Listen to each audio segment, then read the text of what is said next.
कि मैं कैसे जी रहा हूँ, ये हमारे बस का नहीं बता पाएंगे। कोई नहीं उपाय हुआ, कोई नहीं, मेरा बच्चा भी खो गया, ऐसा भी कोई भी देखने वाला नहीं। तो मैं अपने शरीर का खून भी मैं अपने बेटा को दिया था बचाने के लिए। मेरा अगर बेटा बच जाता तो मुझे धन का कोई लालच नहीं था।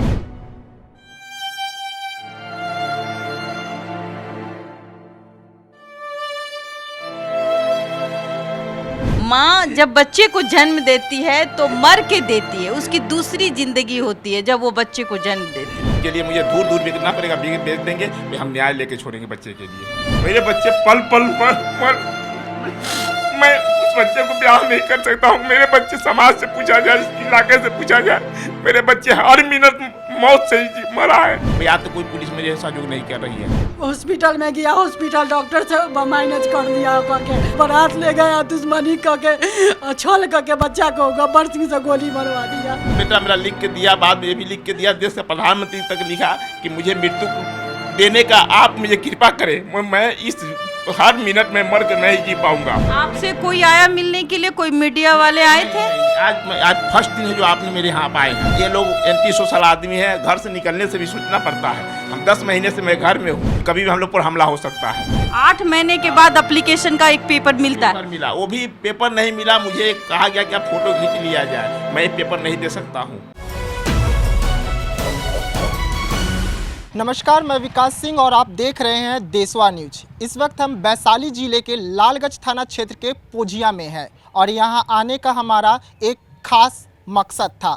आज हम एक आपको माँ बाप का ऐसा दर्द दिखाने जा रहे हैं जिसे देखकर आपकी रूह कांप जाएगी। मैं बता दूं कि इनका एक जवान बेटा जो 21 साल का था और दरोगा का तैयारी कर रहा था, उसे शादी में अटेंड करना भारी पड़ गया। वह शादी अटेंड तो करने गया पर वहाँ पर कुछ अपराधियों ने उसे गोली मार दी, जिसके बाद उसे का इलाज के दौरान मौत हो जाता है। आप यह घर देख रहे हैं, ये वही पीड़ित परिवार का घर है जिस घर ने अपना जवान बेटा खोया है। और इस वक्त देशवा न्यूज़ से गुहार लगाने के बाद देशवा न्यूज़ की टीम उस माता पिता का दर्द जानने के लिए यहाँ पहुँचा है और पहुँची है देशवा न्यूज़ की ब्रांड एम्बेसडर बबीता मिश्रा जी। जी हाँ, आप देख रहे हैं कि ये उनके माता पिता हैं और बबीता मैम है। अभी हम उस बच्चे की वीडियो ही देख रहे थे और कहीं ना कहीं मेरे आंखों में भी आंसू आ गया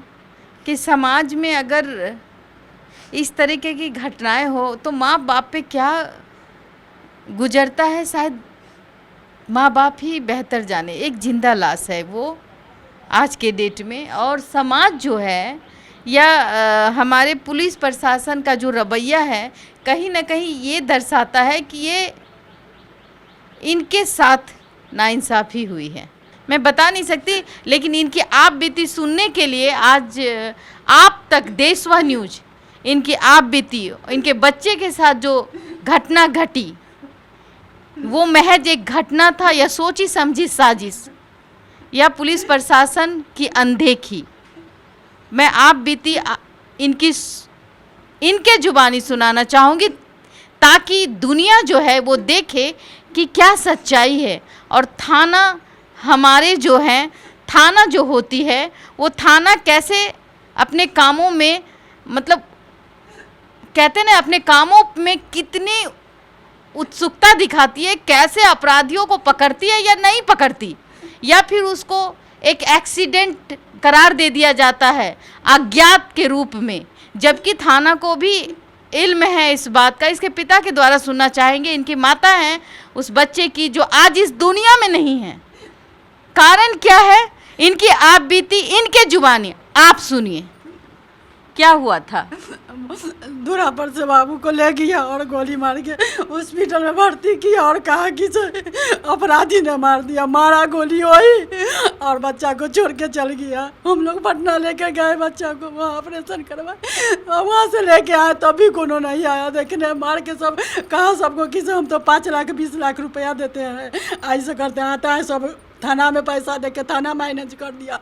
वहाँ जाके वहाँ हॉस्पिटल में गया, हॉस्पिटल डॉक्टर से मैनेज कर दिया करके एकदम हम लोग को नहीं कराया, छोड़ दिया, छोड़ के भाग गया सब बच्चा को। कब की घटना है ये? ये है मई का, 18 मई का, 18 मई 2022 22 का। की हाँ। 18 मई 2022 की घटना है।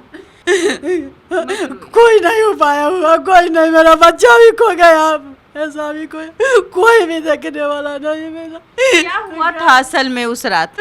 उस रात बच्चा को यहाँ से ले गया बारात का। कौन ले गया था बच्चा को? लेके गया अमन चौधरी, लेके गया रेपुरा का। ये लेके गया था। कहा कि बारात चलो, बारात ले गया, दुश्मनी करके छल करके बच्चा को गब्बर सिंह से गोली मरवा दिया। कौन, मतलब आपको पता है कि किसने गोली मारी? हाँ, हमको पता है कि गब्बर सिंह चांदी धनकी का है, वो मेरे बच्चा को गोली मार दिया रीढ़ में। कारण क्या उस? कुछ कारण नहीं था, मेरा बच्चा यहाँ नहीं था, कलकत्ता रहता था। 10 तारीख को आया, 10 मई के आया, 18 मई के रात में ऐसे कर दिया। गब्बर जी से, गब्बर से उनकी क्या दुश्मनी थी आपके बच्चे की? मेरे बच्चे को कोई दुश्मनी नहीं है, ले गया अमन चौधरी, और जान के क्या उससे क्या था से नहीं जानते, वो गोली मरवा दिया मेरा बच्चा को। लेकिन एक एफआईआर में देख रहे हैं कि थाना ने लिखा है कि अज्ञात लोगों ने गोली मारी है। कितनी सच्चाई है? थाना को कहो, वो अपना अथी से करवाया कि रास्ता में गोली लग गया, अपराधी ने मारा है, मारा उसने गोलियां, कहा कि अपराधी ने गोली मार दिया है। क्या इस बात का पता आपको कब चला?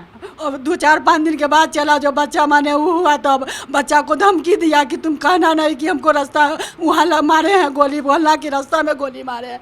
तो मेरा बच्चा देखा कि बेबाप माँ के हॉस्पिटल में भर्ती था, तो उसको तो जो कहेगा सो ही ना करेगा, डरे। अच्छा, तो मतलब कि जब वो जीवित था तब उससे लिखवा लिया गया कि अज्ञात लोगों ने गोली मारी है।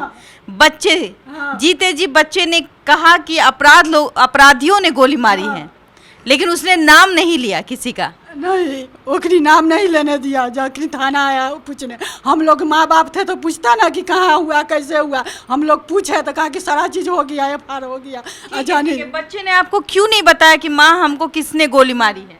तो बाद में बताया, उसको धमकी दिए हुए था, तो कैसे वो बताता? आप तो उनके साथ थी ना माता जी? पहले तो वही था, सब लोग न था, बाद में ना हम लोग पहुँचे थे। हम लोग तो बाद में पहुँचे। बाद में पहुंची तो आपके बेटे ने क्या कहा था? वो मेरी तो भौखनी कुछ नहीं कहा हम लोग को, थाना को क्या कहा, क्या लिखवाया वही सब लिखवाया, हम लोग को नहीं वहाँ जाने दिया, बोला पुलिस की लिखा गया। तो हम लोग बच्चा देखने लगे, ओखनी जखनी वैसा वो रहेगा, उसका माँ को उसका बाप को क्या बीतेगा, क्या कहेगा बताइए। सिर्फ गब्बर ने ही गोली मारी थी कि और भी कोई लोग थे? उसके साथ था 4-5 आदमी और बारात में। नाम नहीं जानती उसका? वो है कोई शिवानी है, कथी है उसका नाम, पूजा है, लड़की भी है इसमें से? सब है, लड़के का नाम है, लड़का का नाम शिवानी है। हाँ। बच्चे को भयभीत कर दिया गया था रास्ता में ही कि अगर तुम किसी तरह का कहेगा तो अब यही मार के तुमको ख़त्म कर देंगे। तो बच्चा हमारे डर से किसी को नहीं बताया कि ये गोली मारा। बाद में जब हम लोग उसको पुलिस जो स्टेटमेंट बच्चे का ली थी आपके बच्चे का, तो उस समय उस बच्चे ने क्या कहा था पुलिस के सामने? पुलिस से हमको कोई जानकारी नहीं हुआ, हम लोग को कोई बच्चे से कोई हमारे सामने पुलिस कोई बात नहीं किया था।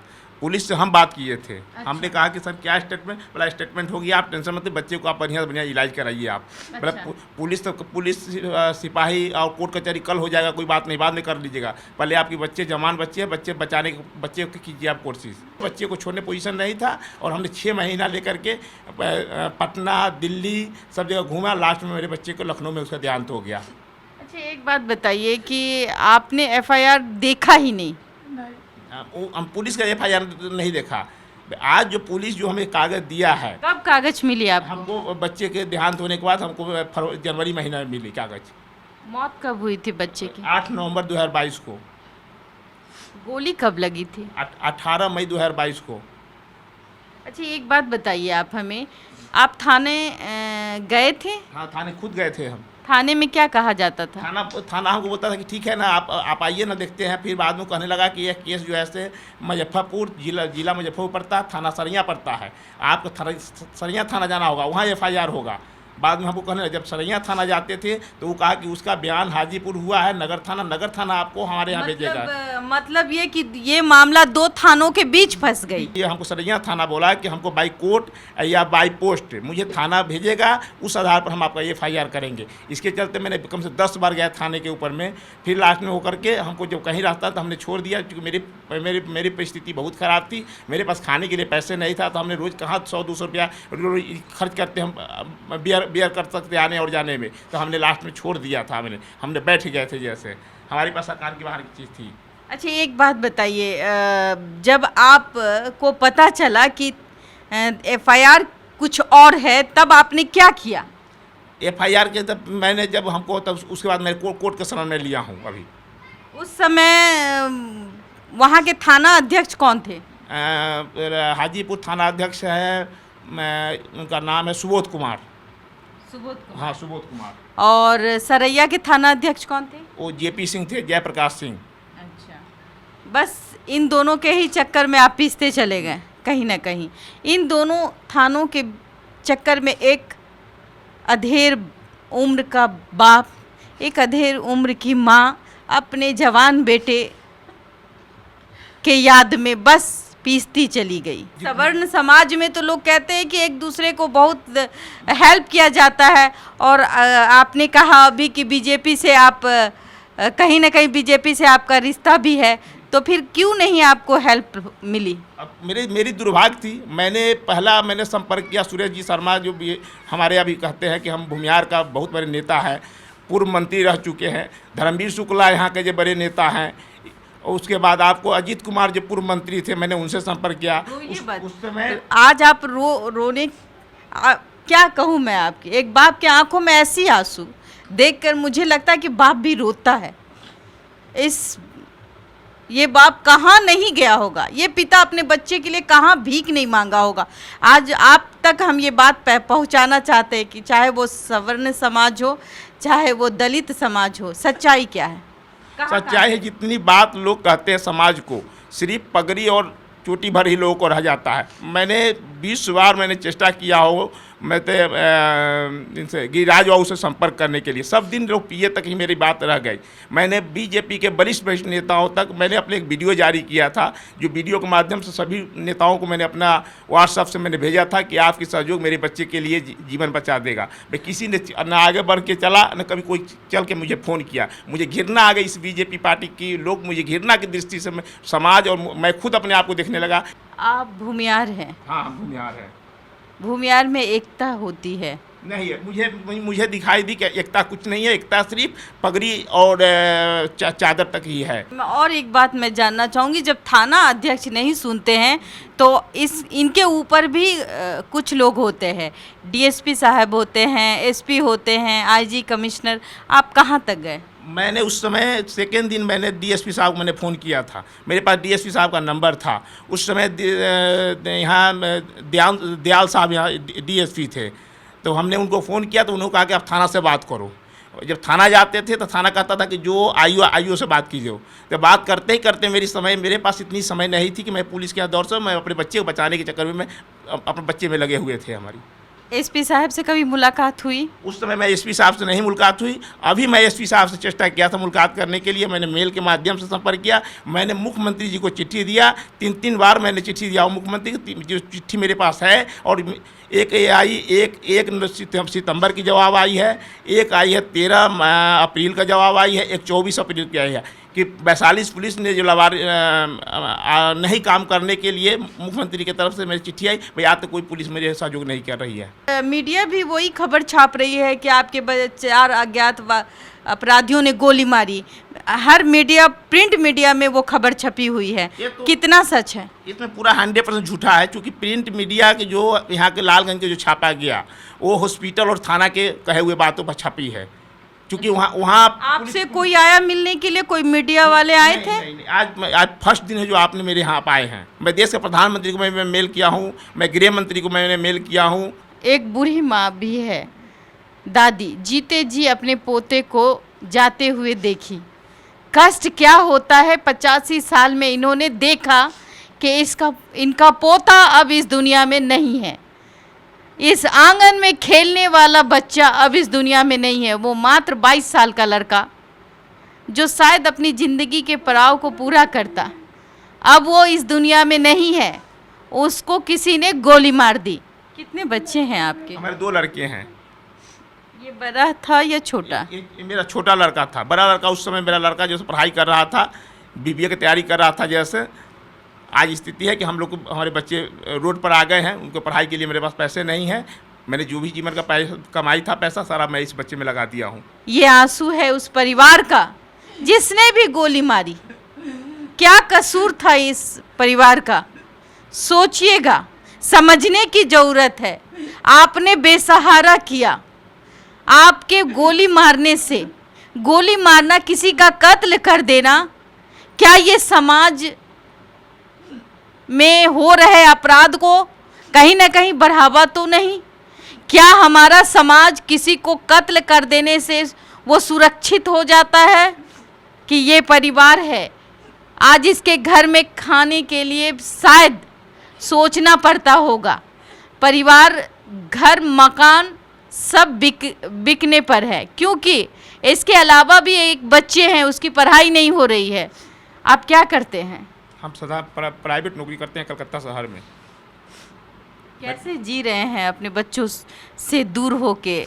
आपके आंख के सामने वो बच्चा चला गया। नहीं, मैं उसको विकल्प नहीं कर सकती कि मैं कैसे जी रहा हूँ। ये हमारे बस नहीं बता पाएंगे। मैं इसको मैं ब्याह नहीं कर सकता हूँ। मुझे अगर सारा धन लौट लेता, मैं अपने शरीर का खून भी मैं अपने बेटा को दिया था बचाने के लिए। मेरा अगर बेटा बच जाता तो मुझे धन का कोई लालच नहीं था।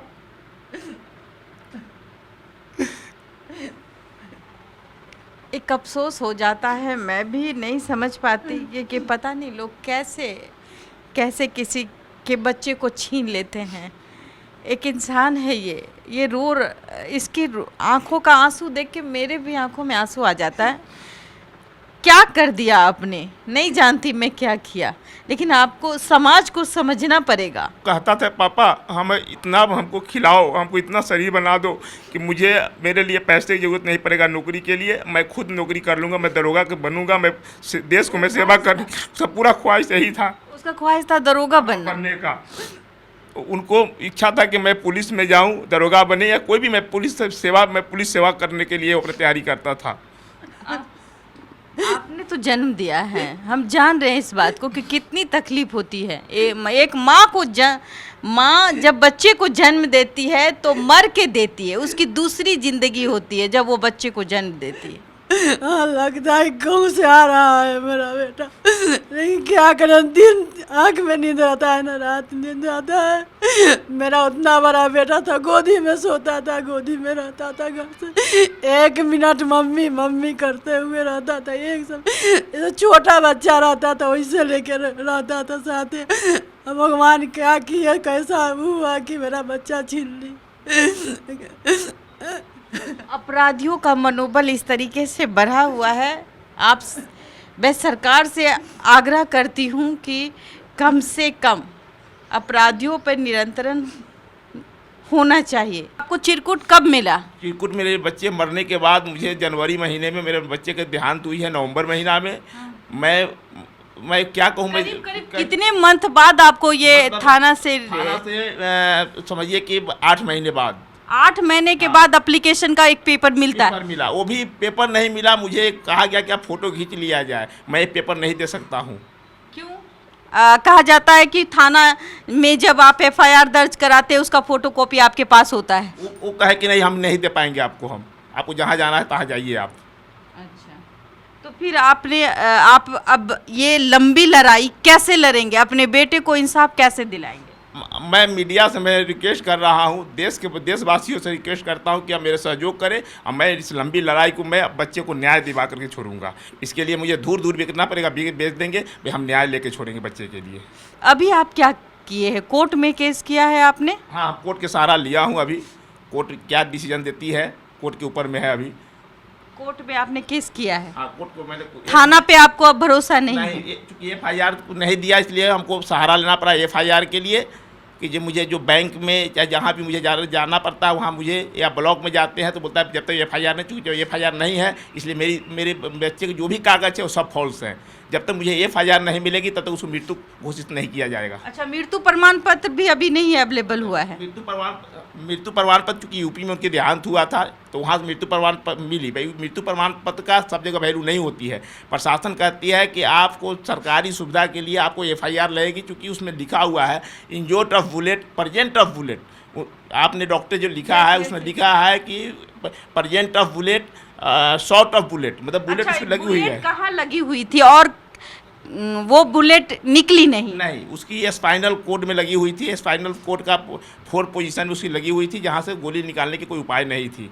अगर डॉक्टर ने कहा कि गोली निकालने की तो हो सकता है कि इसकी नीचे की पावर चली गई थी, पैर दोनों नहीं काम करता था, डांड के नीचे, ऊपर का भी पावर नहीं काम करेगा। उसके बावजूद भी वो बच्चा 5 महीने तक जीवित रहा। हाँ, 5 महीना जीवित नहीं रहा। अगर उस दिन मर जाता तो इतना तकलीफ नहीं होता और लगता है कि आप लोग के यहाँ मुझे जाने की जरूरत नहीं पड़ता। मेरे बच्चे पल पल मैं उस बच्चे को ब्याह नहीं कर सकता हूँ। मेरे बच्चे, समाज से पूछा जाए, इस इलाके से पूछा जाए, मेरे बच्चे हर मिनट मौत से ही मरा है। मरने के बाद मैं भगवान से प्रार्थना किया कि उसकी आत्मा की शांति मिली है। मतलब कि इतनी तरफ एक बच्चे के कि माँ बाप चाह रहा था कि उसका बच्चा कहीं ना कहीं सो जाए। आपको कभी भी उसने कहा कि हमें किसने मारी है? हाँ, हमको कहा कि हमको गब्बर सिंह गोली मारा। यहाँ तक कि वो अपने हाथ से हैंड राइटिंग से लिखा, देश के प्रधानमंत्री से कहा। आपके पास है वो सबूत? हाँ, मेरे पास सबूत है। आपका बेटा का वो लिखित कागज है? हाँ, लिखित है। बेटा मेरा लिख के दिया, बाद में ये भी लिख के दिया, देश के प्रधानमंत्री तक लिखा कि मुझे मृत्यु देने का आप मुझे कृपा करें, मैं इस हर मिनट में मर के नहीं जी पाऊंगा, या मुझे सरकार मेरे व्यवस्था करे, और नहीं तो मुझे मृत्यु देने का, मुझे सरकारी मुझे सुविधा होती है, मुझे मृत्यु देने का दंडित किया जाए। अच्छा, कभी उसने कभी ऐसा कुछ कहा कि नहीं पिताजी गब्बर ने ही मुझे मारा है? आपके कोई ऐसा कोई वीडियो या आपको बताया गया उसमें कुछ है? हाँ, ऐसा है, वीडियो में भी है कि हमारा गब्बर सिंह कहते हुए कि गब्बर सिंह आओ, गब्बर सिंह हमको और गोली मार दो, मैं मर जाऊँ। लास्ट समय जब वो होने लगा, जब बहुत रोता था तो कहा एक दिन कि गब्बर आओ रे, गब्बर हमको गोली मार के ख़त्म कर दो। अच्छा, उसको पता था कि गब्बर ने ही गोली मारी? पहले एक्चुअल भयभीत था। वो कहा था कि अगर तुम ज़्यादा करो तो घर वाले को, हम लोग आज भी दहशत में हैं कि ये लोग एंटी सोशल आदमी हैं। घर से निकलने से भी सोचना पड़ता है। हम 10 महीने से मैं घर में हूँ। अच्छा। आज 10-11वां महीना जाने रहा है। आज आपको अभी भी डर है कि मतलब वो आप पे हमला कर देगा? कभी भी हम लोग भय है हम लोग को कि कभी भी हम लोग पर हमला हो सकता है। तो आप जब अब आगे कोर्ट की और आशा है, आपको न्याय कोर्ट से मिलने की उम्मीद है? हाँ, कोर्ट से हमें आशा है, आशा लगा के गया हूँ कि कोर्ट मुझे न्याय देगा, मुझे बच्चे के न्याय मिलना चाहिए। एक डर आज भी इस घर में बंधा हुआ है। सोचने वाली बात है। बच्चे तो गए, बाप अभी भी अधमरा ही है। अधमरा इंसान लाश के समान होता है, माँ भी अधमरी है और लाश के समान होती है। दादी है, ये 50 साल की बुजुर्ग है। देखिए, 85 साल की उम्र है। एक दादी बोलती है कि ना ही इनके पास, अब ये भूल चुकी है उस चीज़ों को, क्योंकि इनका एक पोता था छोटा सा जो इनके साथ खेलता था, और ना ही अब ये इनकी ऐसी दशा नहीं है जो ये बोल पाती है, क्योंकि इनकी एज बहुत ज़्यादा हो गई है। और बस ये परिवार ही है, 2 परिवार, इसके छोटे परिवार, और कहीं ना कहीं इस छोटे परिवार को किसी अपराधी का नज़र लग गया। मैं माननीय नीतीश जी से और जिला के जो कप्तान हैं एसपी साहब, अगर आप यहाँ हैं और आप अभी जो कार्य कर रहे हैं वो कहीं ना कहीं सराहनीय कार्य है, जो आप अपराधियों को पकड़ लेते हैं। लेकिन सर, एक आज भी ऐसा परिवार है जो तिल तिल कर मर रहा है। मैं एसपी साहब से गुहार लगाऊंगी कि इस पर फिर से जांच करने की आवश्यकता है, इनके केस पर फिर से जांच करने की एक बार आवश्यकता है। वो चूक जो थाने के द्वारा हुई है, जो वीडियो में वो बच्चा चीख चीख के बोल रहा बोल रहा है, अपना इकबालिया बयान दे रहा है, उसकी बात सुनने की आवश्यकता है।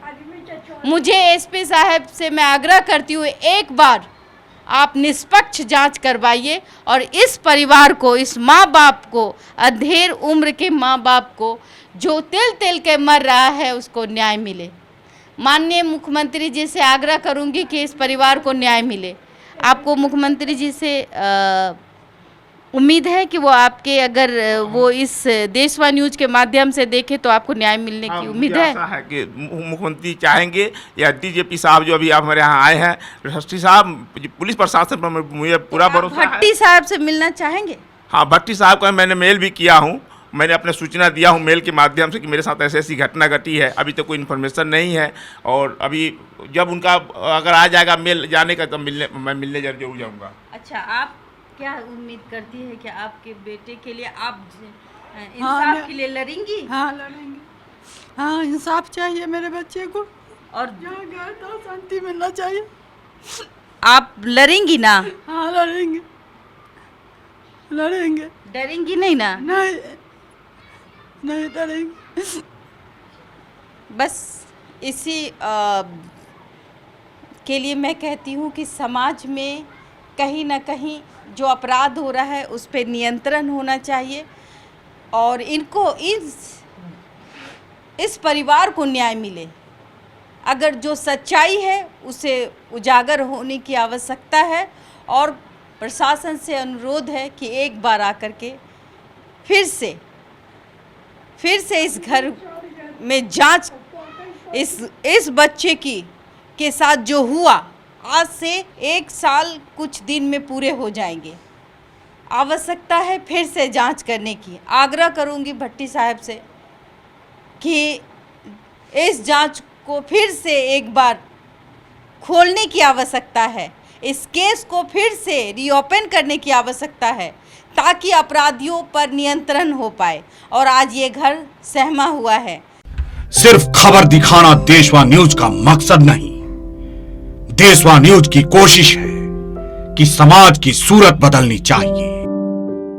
देशवा न्यूज पर वीडियो देखने के लिए लाइक करें, सब्सक्राइब करें, साथ ही बेल आइकन दबाना न भूलें।